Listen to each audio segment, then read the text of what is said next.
안녕하세요. 김종갑 부동산 재테크입니다. 구독 꾹, 좋아요 꾹 부탁드립니다.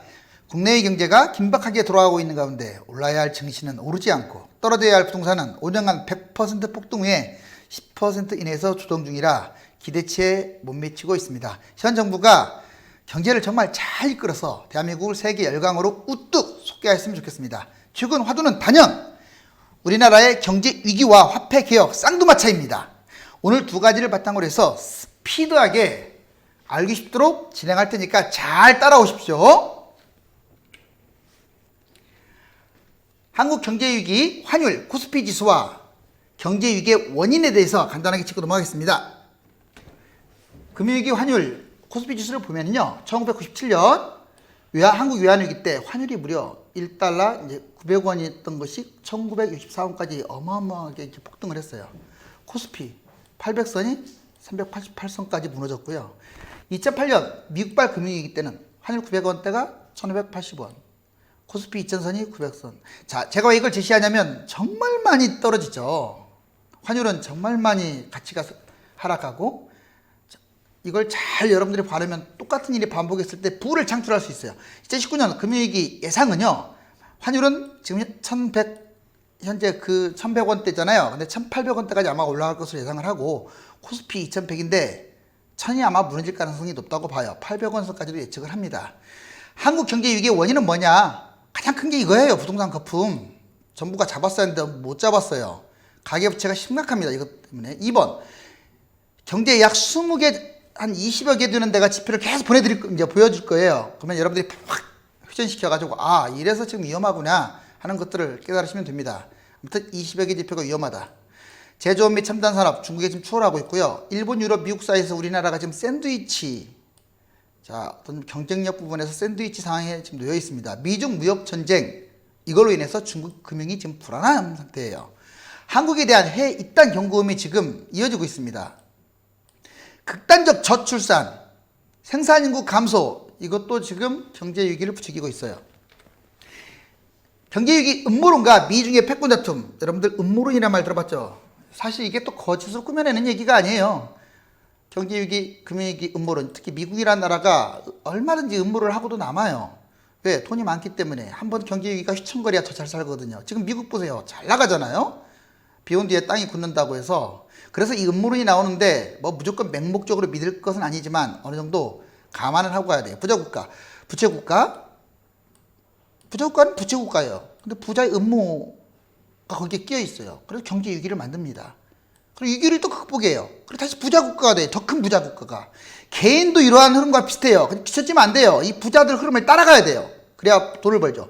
미국의 조작설, 자본주의 함정과 음모, 금융시스템이 붕괴되고 금융위기, 그 다음에 특정 국가 경제위기, 그리고 글로벌 위기로 확대가 되겠죠. 자, 이러면 이럴수록 나중에 회복될 경우 부자들은 더 큰 돈을 법니다. 이번에 미국과 중국의 패권, 이것도 상당히 불안 요인인데 중국의 최대 채권국은 바로 어디입니까?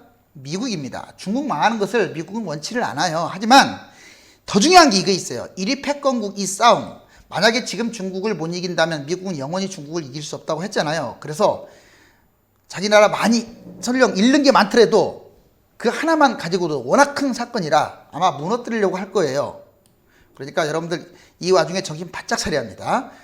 예전에 소련 국가 분열, 아주 여러 나라로 분열됐잖아요. 러시아, 우크라이나, 뭐 이런 또 수십 나라로. 일본 프라자입 때 일본 그렇게 잘 나가다가 결국은 가계부채로 크게 흔들렸고요. 10년간 코스피 지수입니다. 이건 저번에도 봤으니까 한번 맥만 잡자고요. 2013년에 여기 보시면 금융위기는 아니지만 어때요? 좀 많이 떨어졌죠. 자, 2116까지 올라갔다가 쭉 떨어지고 흉보만 계속 합니다. 그러다가 이제 치솟았다가 지금 이렇게 한참 떨어지고 2000이 무너지고 다시 조금 반등 중인데, 여기 보시면 그게 느껴져요. 최근 3개월 보시면. 자, 급작스럽게 여기 떨어지는 이 모습, 이게 조금 불안합니다. 코스피 PBR 지수 한번 보실래요? 여기 보시면 이제 1992년에 기업부도 사상 최다로 생겼을 때고, 그 다음에 98년에 외환위기, 제가 동그라미 친 거를 잘 따라와 보세요. 그 다음에 여기 뭐 카드 붕괴 2003년 때, 그 다음에 글로벌 금융위기 2008년. 코스피 지수는 이 위쪽에 있어요. 2000이니까. 근데 이 PBR 규모가 더 중요한 거예요. 계속 지금 등치를 키우지 못하고 어때요? 이 선 한번 잘 봐보세요. 어떻게 이게 그건 비슷하지 않나요? 그래서 위험하다는 거예요 지금. 이번에 외환위기 당시 코스피 지수를 한번 볼까요? 자, 799.54였던 게 외환위기 바닥을 찍을 때 338까지 떨어집니다. 그러다가 다시 591로 회복했지만 실물 경기 침체로 다시 277까지 떨어지고 결국 여기서 계속 올라가서 1000 올라가고 그 다음에 2017, 8년에 최고점인 약 2600까지 찍게 되죠. 이때 얼마나 돈을 벌겠는지 이걸 보여드리려고 제시했고, 이번에는 미국발 글로벌 위기 때 코스피 지수 한번 볼까요? 보세요. 자, 지금 2064까지 치고 올라갔죠. 그러더니 얼마까지 떨어졌습니까? 이게 천선 무너진 거예요. 900선이에요. 여기 나오잖아요. 자, 938.75 어마무시하죠. 자, 역시 이렇게 추락을 했다. 그러더니 결국은 또 올라갑니다. 그래서 여기 뭐 2070전 뭐 사상 최고가 경신했다고 했는데 이렇게까지 올라가죠. 2600까지. 그러다가 다시 2000이 무너졌어요. 다음에 무너지게 되면요, 어디까지 갈지 장담할 수 없습니다. 이번엔 환율 한번 보겠습니다. 어차피 주식과 환율이 가장 기본이 돼요. 자, 2009년 1300, 그 이전에 제가 1580까지 찍었다고 했잖아요. 미국발 금융위기 때 2008년에. 그러다 계속 가다서다 하더니 이제 결국은 아주 안정적인 1000까지 이렇게 회복을 했습니다.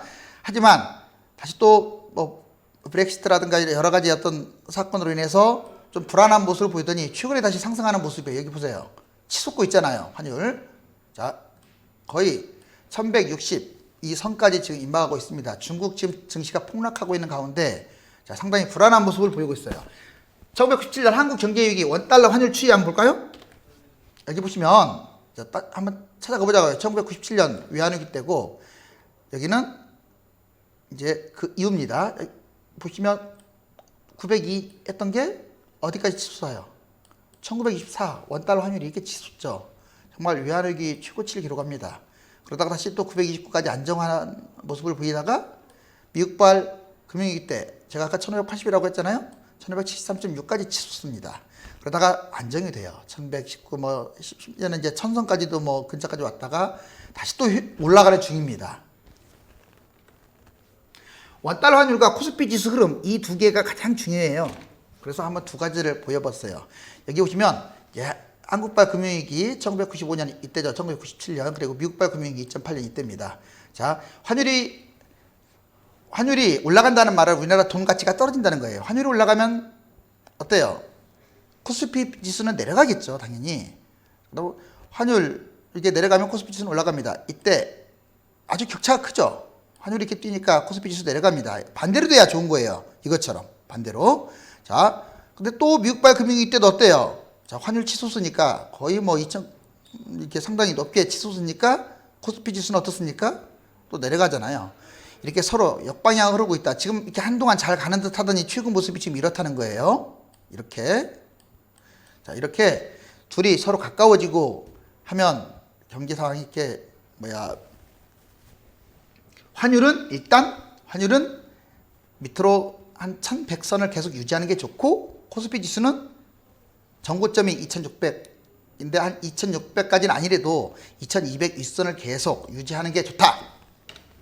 13년간 서울과 경기도 부동산 흐름 이것도 몇 번 설명을 했으니까 맥만 잡을게요. 빨간색이 서울입니다. 자, 보세요.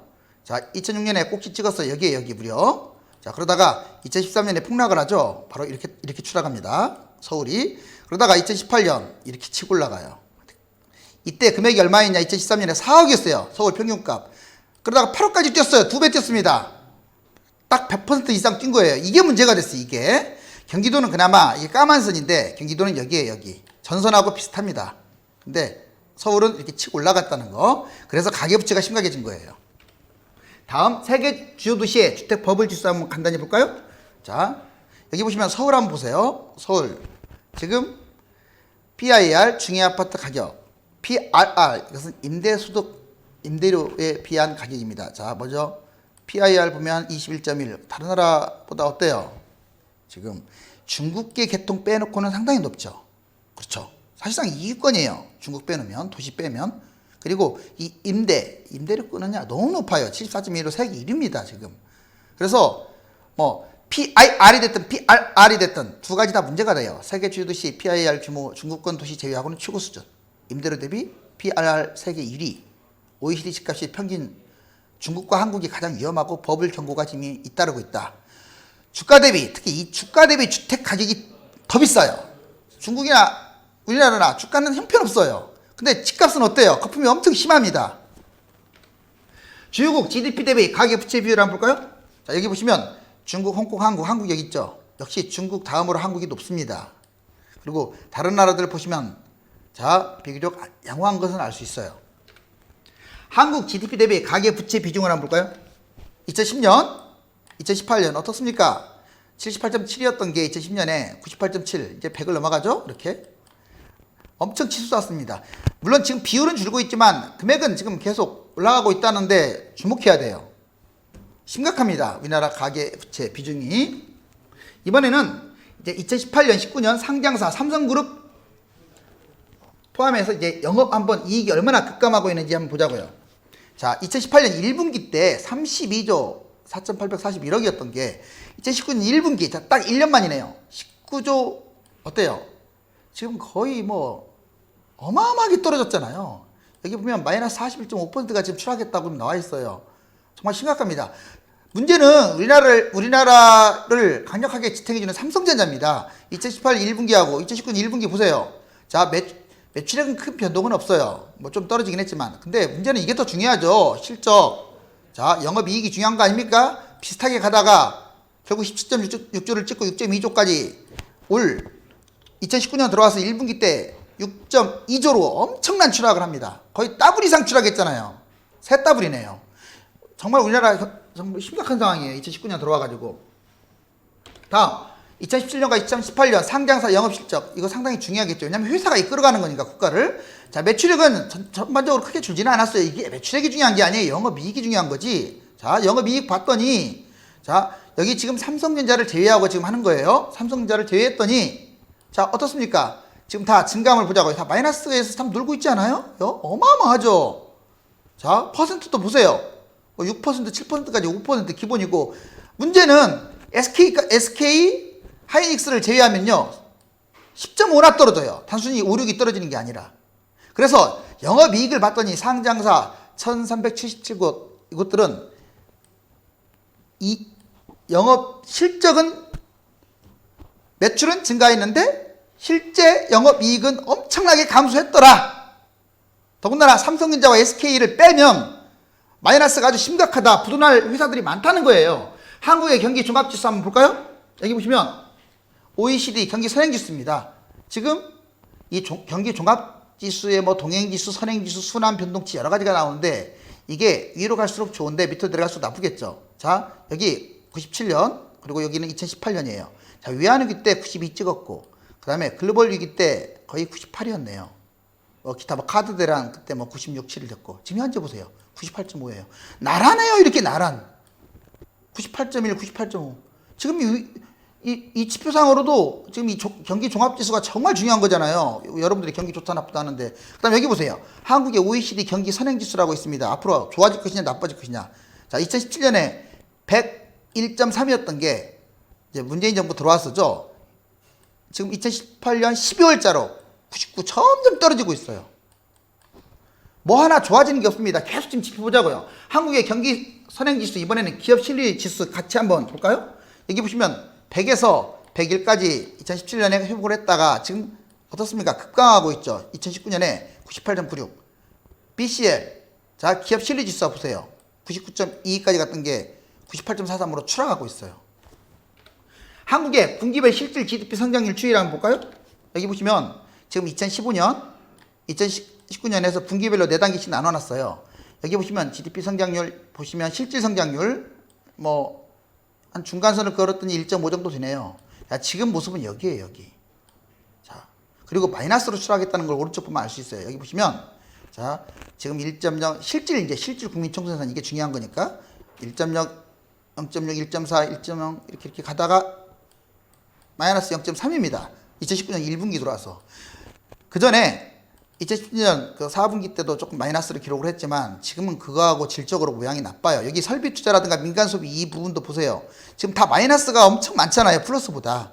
민간 소비, 정부 소비, 건설 투자, 설비 투자, 특히 설비 투자가 앞으로 미래를 전망하는 잣대인데 심각해지고 있고, 한국의 분기별 실질 GDP 성장률 보면 아까 제가 보여드렸잖아요. 자, 2017년 1분기 거의 1.0 이렇게 가다가 한번 마이너스 1을 기록했고 2019년 1분기에 마이너스 3으로 떨어졌다. 이렇게 급출하겠다. 해외 주요 기관의 2019년 경제 성장률 전망 수정치를 한번 볼까요? 자, 이게 우리나라를 항상 처음에는 높게 봤었어요. 2.6, 2.5, 2.3, 2.4, 2.2, 2.5. 그러다가 다 이렇게 지금 수정하고 있어요. 2.4, 2.2, 1.5, 1.8, 1.8, 1점대도 보이고 2.2. 자, 만약 여기서 또 더 안 좋아지면 또 수정합니다. 여러분들 아주 심각한 상황이에요. 이번에 월별 제조업, 재고율, 연간 제조업 평균 가동률 추이하면 외환위기 수준입니다. 정말 외환위기 수준이라는 건 심각한 거잖아요. 아까도 외환위기 수준 많았잖아요. 월별 제조업, 재고율은 적을수록 좋겠죠. 올라갈수록 나쁘죠. 재고가 쌓이는 거니까. 자, 1998년 외환위기 때 120이었는데 계속 떨어지더니 서서히 올라가고 지금 116입니다. 그만큼 장사가 안 된다는 뜻이에요. 자꾸 쌓이고 있어요. 거의 외환위기 수준이네요. 여기 보세요. 이번에는 연간 제조업 평균 가동률. 제조업은 가동을 많이 할수록 좋아요. 이게 높을수록 좋은 거예요. 그런데 80까지 찍었다가 자, 외환위기 때 급추락하고 다시 오르는 듯 하더니 어때요? 미국발 금융위기로 단 한 번도 회복을 못하고 지금 72.9, 98년 이후에 최저치입니다. 이 두 가지 잣대도 아주 안 좋아요. 제조업 생산 및 생산 능력 지수 증감률 한번 볼까요? 여기 보시면 자, 제조업을 생산하고 생산을 얼마나 해낼 수 있는 능력이 있느냐. 먼저 생산 능력은 옅은 파란색, 진한 건 생산입니다. 생산 능력 지수 봤더니 계속 떨어지다가 자, 2016년에 잠깐 반등하는 모습을 보이더니 아주 급출하게 해서 지금 마이너스예요. 2018년에. 지금 더 떨어졌습니다. 자, 그리고 좀 진한 거, 실질적인 생산도요, 지금 급출하고 있죠. 이 선이 없잖아요. 이렇게 한번 그어볼까요? 선, 없죠? 500인 이상 대기업 대비 평균 임금 비중. 그나마 뭐 중소기업과 대기업의 임금 차이라도 별로 없으면 다행인데 우리나라가 참 희한한 나라예요. 공무원하고 대기업은 급여가 엄청 많습니다. 특히 고위직으로 갈수록. 그런데 중소기업하고 또 대다수의 게 중소기업이 아니에요. 이런 기업들은 월급이 너무 적어요. 자, 여기 한번 보시면 답이 나와요. 그냥. 자, 500인 이상 뭐 대기업이라고 하기도 좀 그렇지만 이 사람들을 벽으로 봤을 때 자, 이제 1에서 4인 33.7밖에 못 받아요. 급여를. 32.6. 왜 더 줄어들었네요. 17년에. 자, 5에서 9인 조금은 낫겠죠, 이제. 이렇게 인원이 줄면 줄수록 이 대기업에 비해서 대기업이 100인데 어떻게 33이라는 월급을 받을 수가 있어요. 말이 안 되잖아요. 그리고 2012년하고 2017년을 비교했더니 더 벌어졌어요. 빈부격차가. 이래서 문제입니다. 대기업만 그나마 배불리게 터져 먹고 중소기업은 배고파서 죽고. 자, 일본 보세요. 일본은 이러지 않잖아요. 자, 오른쪽 한미 임금 상승률, 생산성. 임금 상승률은 낮을수록 좋고요. 생산성은 높을수록 좋은데 우리나라 임금 상승률 엄청납니다. 특히 5년 이내에 젊은 층들 대기업에서 퍼주는 것 같아요. 돈을. 국가에서 세금 좀 제대로 걷어야 할 것 같아요. 미국 보세요. 이거밖에 76밖에 안 돼. 근데 우리나라는 지금 더블 이상 뛰었어. 문제는 생산성은 떨어져요. 우리나라 44달러야. 미국은 훨씬 높아요. 임금 상승률은 낮은데. 제발 좀 중소기업도 좀 먹고 살 수 있는 나라를 만들었으면 좋겠습니다. 다음 청소년 인구. 이것도 여러 번 얘기했습니다. 자, 지금 출생아 수가 2명 결혼하면 0명대라는 거 0.97이라고 제가 얘기해드렸잖아요. 당연히 청소년 인구도 그렇게 뭐 늘어나지는 않았겠죠. 9에서 24세. 자, 보세요. 청소년 구성비가 갈수록 줄어들고 있어요. 이거 지금 2019년 현재 어떻습니까? 이 인구가 이게 지금 이게 17%가 퍼센트입니까 이게? 자, 예전에는 좀 애들이 박실박실 했는데 지금 그렇지도 않아요. 뒤로 갈수록 60년에 이렇다고 하는데 지금도 기하급수로 떨어지고 있어서 나중에 생산 인구가 참 걱정됩니다. 슈페업, 가맹점. 오늘 가장 중요한 것 중에 하나가 또 이 자료예요. 슈페업. 여러분들 장사하시는 분들 있죠? 정말로 폐업 많이 합니다. 2013년에 53만이 폐업했다면 2018년에 약 66만 추정치지만 점점 올라가고 있어요. 아마 2017년에는 더 지금 문제가 됩니다. 베이비 1차 베이비 세대, 2차 베이비 세대 그러잖아요. 이 세대들이 지금 이제 만약에 이번에 금융위기가 터지면 받쳐주지를 못해요. 그러면 30, 40대 큰일 납니다. 특히 40대들 위험하게 돼요. 1분에서 10분위까지 평균 수득, 보통 5분위, 10분위 이렇게 나누는데 뭐 분위가 높을수록 어차피 잘 사는 층입니다. 10분이면 상위 10%. 자, 상위 10%는 연봉이 6,746만 원인데 1분위 보세요. 1,080만 원. 중간인 5, 6분위 2천만 원대밖에 안 돼요. 자, 중간이하고 이 중간짜리가 상위권에 비해서 50%도 안 된다는 것은 좀 빈부격차가 너무 심해지고 지금 갈수록 심해진다는 거. 연도별 최저임금 인상 추이 한번 볼까요? 여기 보시면 2010년, 2018년입니다. 자, 최저임금 오르면 우리 특히 극빈층들한테는 긍정적인 요인이 있어요. 그래서 그건 나쁘게 보진 않아요. 그렇지만 그것도 정도껏이죠. 2017년에서 2018년 뛴 거 보세요. 16.4. 경기는 아주 안 좋아지고 있는데. 자, 2019년 또 올린다고 하잖아요. 여러분들 이렇게 너무 지나치게 그럼 이것만 올라갈 줄 알아요? 만약 여기서 최저임금이 이렇게 올라가면 대기업은 더 뜁니다. 제 말 맞아요. 상대적으로 손해보는 거예요. 자, 지금 경기는 오히려 안 좋고 꼬꾸러지는데 월급만 뛴다? 이거 나중에 정말 무너지기 딱 알맞은 구도입니다. 6개월 이상 장기 실업자 그리고 주요 제조업 매출 구출 증가율 한번 볼까요?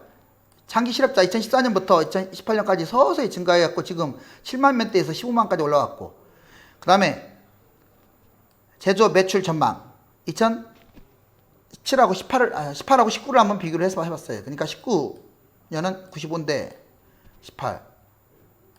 18년에 95인데 19년에 85. 갈수록 어떻습니까? 계속 좀 떨어지고 있어요. 19년에 비해서 18년이 높다 이거예요. 2018년 수출 증감률. 아, 이거 심각합니다. 자, 여기 보세요. 수출이 지금 7월, 8월 하더니 자, 12월부터 이렇게 급강해서 마이너스. 자, 19년 들어와서는 더. 특히 반도체 보세요. 반도체. 인텔한테 따라잡혔다는 거 들었죠? 뉴스. 아, 삼성전자가 좀 이겨야 하는데 안타깝게도 이렇게 지금 추락하고 있어요.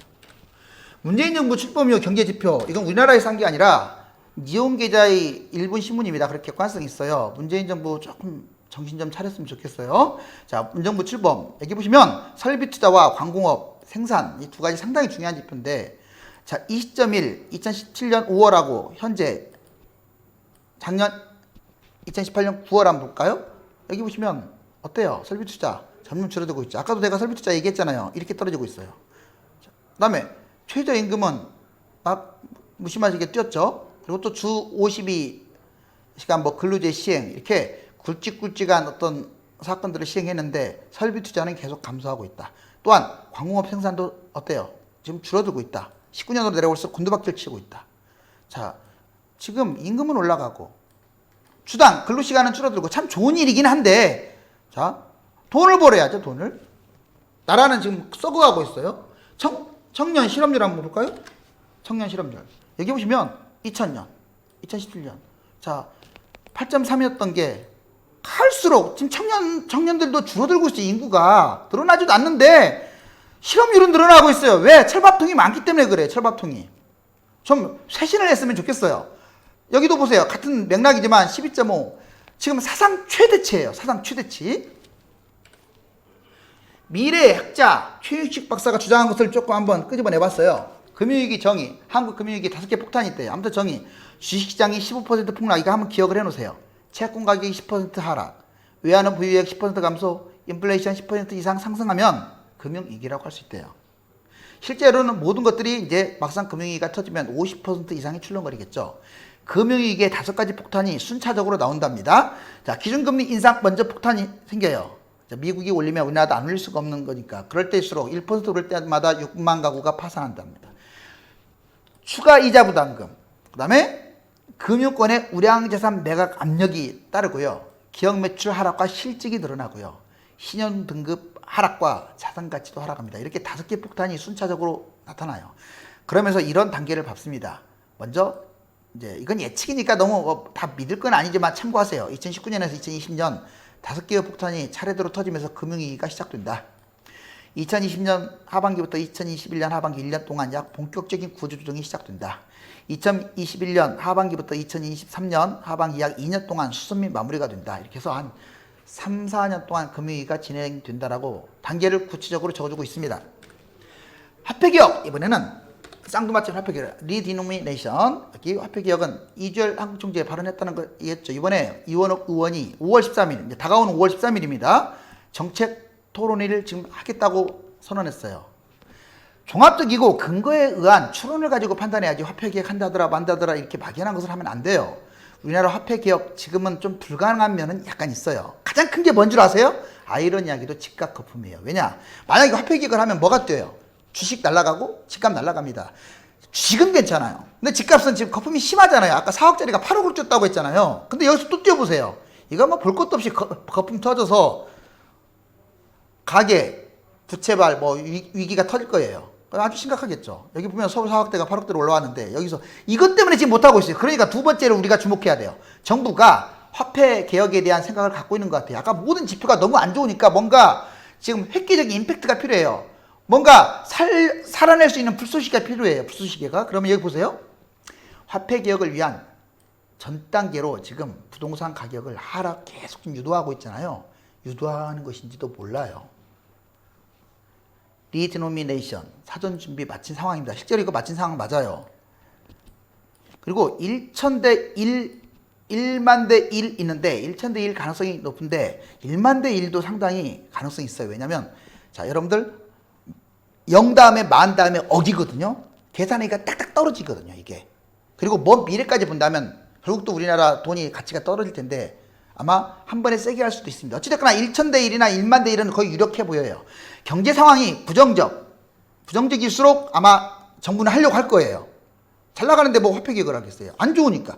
남북 간 통합 이것도 아마 공동 화폐개혁 문제 때문에 할 가능성이 높아요. 부동산이 지금 너무 높아서 그렇지 부동산이 일정 부분 하락하면 진행 이룰 가능성이 큽니다. 자, 미래 실시 가능성이 상당히 높다. 화폐개혁한다고 해서 집 여러 개 가진 사람들 좋아할 거 없어요. 먼저 추락 후에 올라가는 거니까.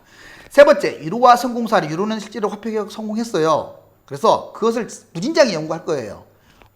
이번에는 원을 또 환으로 바꾸는 작업도 할지 몰라요. 예를 들어서 100만 원이 뭐 10만, 1,000원이 됐다. 그러면 같은 원이니까 크게 어떤 문제가 좀 발발할 수도 있잖아요. 근데 환으로 바꿔버리면 개념이 달라져서 환이 더 큰 개념인가 보다 이렇게 생각을 해가지고 착시 현상을 가져도 돼요. 여기 보면 인플레이션과 실물 자산 폭등을 막기 위한 대안이다. 그 다음에 리디노미네이션 어떻게 생각하느냐. 이거 2014년에 한번 국민 여론조사를 했어요. 이거 무시하면 안 됩니다. 반대 51, 찬성이 45로 의외로 많았어요. 의외로 많았습니다. 자, 그리고 어떻게 추진을 어떻게 하느냐 이렇게 지금 답이 나와 있고 아무튼 근데 지금은 조금 찬성이 좀 줄어든 것 같아요. 반대가 좀 늘어난 것 같긴 한데 이거 정부가요 지금 최근 비공식 여론조사 부정적 비율이 올라가긴 했지만 추진할 수도 있다. 유럽국가 등 전 세계 화폐개혁 주요 사례 EU 집회 교환 시기를 한번 볼까요? 자, 여기 보시면 여러 나라들이 저번에 화폐개혁 했다고 제가 가르쳐 드렸죠. 자, 우리한테 중요한 것은 이거예요. EU 회원국. 이게 가장 중요합니다. 왜? 여기 보시면 네덜란드, 아일랜드 다 유로화로 바꾼 나라들이잖아요. 단일 통화. 여기 보시면 집회 교환 시기가 재밌어요. 30년 무기한, 10년, 10년, 10년 무기한. 10년이나 무기한으로 많이 가죠. 우리나라도 아마 이렇게 갈 가능성이 커요. 화폐개혁 한다고 해서 당장 뭐 획기적으로 급작스럽게 하기보다는 이 전체를 밟을 가능성이 크다. 한국의 화폐 과정을 한번 볼까요? 여기 보시면 저번에 얘기했지만 원에서 환으로 바뀌었고 그 다음에 원에서 환으로 바뀌었고 다시 환에서 원으로 바꿨다. 이렇게 해서 크게는 두 번의 화폐 개혁이 이루어졌다. 그러면 이번에 뭘로 바꿀 가능성이 크겠어요? 원이니까 환으로 바뀔 가능성이 크겠죠. 자, 여기 보세요. 1,000원 이건 1,000원입니다. 근데 1,000환으로 바뀌었고 그 다음에 다시 또 1,000원으로 바뀌었죠. 이번에 화폐 개혁의 장점과 단점 간단하게 짚고 넘어가면 회계 기장 처리가 간편하고 소비 활성화, 대외적 화폐 유상 증가, 지하경제 양성화, 경제적 불편 해소, 시장 확충, 세금 기반 확보, 부패와 위조 지폐 방지, 화폐 교환 관련 사업 활성화, 화폐 교환 통화 이전 경제 활력, 새로운 성장 기반 확충, 화폐 제조 및 교환 비용 발생. 이제 단점을 보자면 인플레이션 유발 아주 중요하죠. 그다음에 새로운 전산 시스템 변경 비용 발생하겠죠. 새로운 화폐 적응 기간 시간이 오래되고 불안감도 증대된다는 거. 우수리 절상으로 아마 장바구니 물가가 올라갈 것이고 금, 주식, 부동산, 실물 투기가 일어난다는 거. 시간이 흐르면 가격 인상 확대. 나중에 또 올라간다는 거예요. ATM 장비와 소프트웨어 교체 비용, 현금의 유출 증가. 이렇게 단점이 장점보다는 좀 더 많아요. 다음은 여기서 가장 중요한 것은 이거 지하 경제 양성화 또는 경제가 좀 나쁘잖아요. 지금 소비 활성화 이것을 위해서 화폐 개혁을 단행할 가능성도 있어요. 자, 리디노미네이션 이번에 절차를 한번 볼까요? 절차와 과정을 한번 보자고요. 리디노미네이션 절차 과정 아마 한 다음에 이렇게 진행할 거예요. 정책 결정을 하고 법 개정 도안을 하고 발행 교환 신고화폐 병용하다가 나중에 화폐 단위가 완전히 이제 변경되겠죠. 아마 유로화 과정을 따를 거라고 저는 생각을 하는데 근데 여기 보면 절차 과정에서 이전에 뭘 하느냐 여러 방면의 토론이 이루어질 거예요. 토론이 TV 토론이라든가 지금 그런 단계에 지금 와 있잖아요. 그러니까 여러분들이 깊게 생각을 해야 돼요. 화폐 개혁의 국민 소득이라든가 물가 추이는 어땠느냐 우리가 2번 단행했잖아요. 1953년하고 1962년 자 100원을 1원으로 바꿨고 10원을 1원으로 자 이렇게 바꿨을 때 지금 소비자 물가지수는 처음에는 안정화 보이는 것 같더니 결국은 이렇게 109.04까지 뛰었죠. 여기 보시면 이제 1인당 국민소득도 그에 걸맞게 많이 올랐습니다. 5만원권 환수율하고 한국 부패도 지수 한번 볼까요? 지금 2009년에 발행하기 시작했는데 환수가 안 돼요. 회수가 안 되는 거예요. 자 59.6, 61.7까지 갔다가 25.8까지 떨어졌다가 40.6 어떻습니까? 50%도 안 돼요. 그럼 어디로 갔어요? 나머지 돈이 다 치아 경제로 숨어 들어갔겠죠. 음침한 곳으로. 한국 부패도 지수 보세요. 자 39위에서 52위 어떤 국민 소득이라든가 국가 경쟁력에 비해서 상당히 낮죠. 리디노미네이션 단행되면 부동산 가격이 오를까? 오릅니다. 그러면 결론은 올라요. 하지만 사람에 따라 이제 이렇게 화폐 착시 효과, 인플레이션, 실물 자산 선호, 지하자금 유입돼서 부동산 가격이 상승한다라고 하는 반면에 거래 단위가 워낙 크기 때문에 아까 또 원을 환으로 혹시라도 바꾼다면 이 사람들이 그렇게 뭐 착시 효과를 덜 느낄 것이다. 부동산 규제, 경기 침체, 그다음에 부동산 규제를 강력하게 할 거 아니에요? 지하자금 규모 축소 이렇게 해서 영향이 없을 것이다. 이렇게 하는 사람도 있지만 결론적으로 제 생각은 올라갈 것으로 예상을 해요. 자, 유망한 화폐 개혁 관련 주식 한번 여러분들 이거 잘 알아두세요. 만약에 화폐 개혁이 단행되거나 이후도 그렇고 이전도 그렇고 이러한 주식들이 뜰 겁니다. 뭐 한네트라든가 로지스라든가 쭉 있죠. 한미 기준금리 지금 현재 우리나라 1.50 정말 낮죠. 기준금리가 미국 2에서 2.25 미국 금리가 2.5에서 3 되면 어느 나라든 사단이 난다고 제가 얘기했잖아요. 지금 점점 올라가고 있습니다. 자, 근데 지금 미국이 지금 현재 딜레마에 빠졌어요. 자, 제가 이거 했더니 많은 분들이 어떻게 하면 돈 벌 수 있느냐, 뭐 지금 여기 자 주식이 떨어지면 해외 인버스 ETF 가입해가지고 6배 수익, 그 다음에 금융위기 발생한 다음에 국내 펀드 주식 곱하기 자본대출까지 받아 곱하기 2로 하고 여기도 마찬가지. 그 다음에 마지막에 국내 부동산을 하고 이렇게 하니까 이거 어떻게 합니까? 일단 펀드와 관련된 것은요, 여러분들 삼성증권이나 미래에셋증권에 가서 상담을 받으세요. 그럼 충분히 해요. 받으시면 어떤 내용 상품들이 있고 받은 다음에 개설을 한 다음에 이렇게 진행을 해야죠. 자, 정말 대박 칠 수 있어요. 금융위기 두려워하지 마세요. 무려 16배까지 심지어는 20배까지 수익을 올린다고 제가 얘기를 했으니까 이게 궁금하신 분들은 지난 자료를 보시기 바랍니다. 자, OECD 회원국 미화 1달러 표기 방법, 이래서 화폐 개혁이 아마 될 가능성이 커요. 자, 많이들 지금 안 할 것이라고만 착각하고 있는데 내가 보기에는 글쎄요, 부동산 집값만 잡힌다면 가능성 상당히 높아집니다. 682, 뭐 285, 122, 110 이렇게 또 한 자릿수, 두 자릿수, 많아야 세 자릿수인데 우리나라는 1135 이런 나라가 없어요. 지금 좀 잘 사는 나라 중에서. 그래서 이것을 아마 이렇게 한 자리 숫자로 바꿀 것은 거의 유력해 보여요. 한 자리나 두 자리로 바뀌는데 자, 10,000대 1로 할 수도 있어요. 찬성문자는 한국 경제가 세계 12위고 화폐 가치 순위가 201호, 여러 가지 불편함이 있으니까 또 소비도 진작시키고 경기도 살려야 하니까 해야 한다. 반대론자는 온라인 인터넷 카드 결제 시대인데 뭔 이걸 하느냐. 경제 위기에 대한 명언들이 있습니다. 조지 소로스는 이런 말을 했어요. 수년 내 엄청난 경제 위기가 온다. 워렌 버핏, 금융위기는 소리 없이 온다. 진 로저스, 유례없는 위기가 온다. 한국이 그나마 다행인 것은 북한 개방에 있다. 그런데 지금 또 북한 관계도 좀 삐걱거리고 있어요. 하워드 막스는 이렇게 말했어요. 마켓 사이클이라고 해서 사이클을 아주 중요시 여기는데 세상에서 가장 중요한 것 중에 하나가 사이클이다. 사이클 규칙적이지 않고 이것은 불규칙적이다. 역사는 똑같이 반복되지 않지만 다만 흐름은 반복돼요. 뭔 말이냐면 뭐 기간이나 주기가 똑같은 건 아니지만 반드시 와요. 여기 보세요.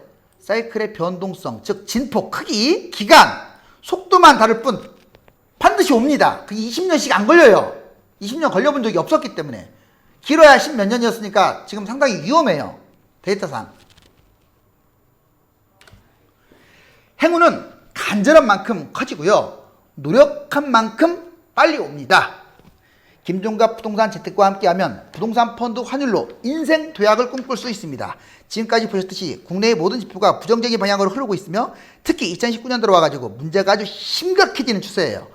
세상이 어지러울수록 이렇게 부안해동하기보다는 냉철한 시각으로 흐름을 조망할 수 있는 현명한 투자자가 되어야 하겠습니다. 다음 시간에 더욱 멋진 모습으로 찾아뵙겠습니다. 감사합니다.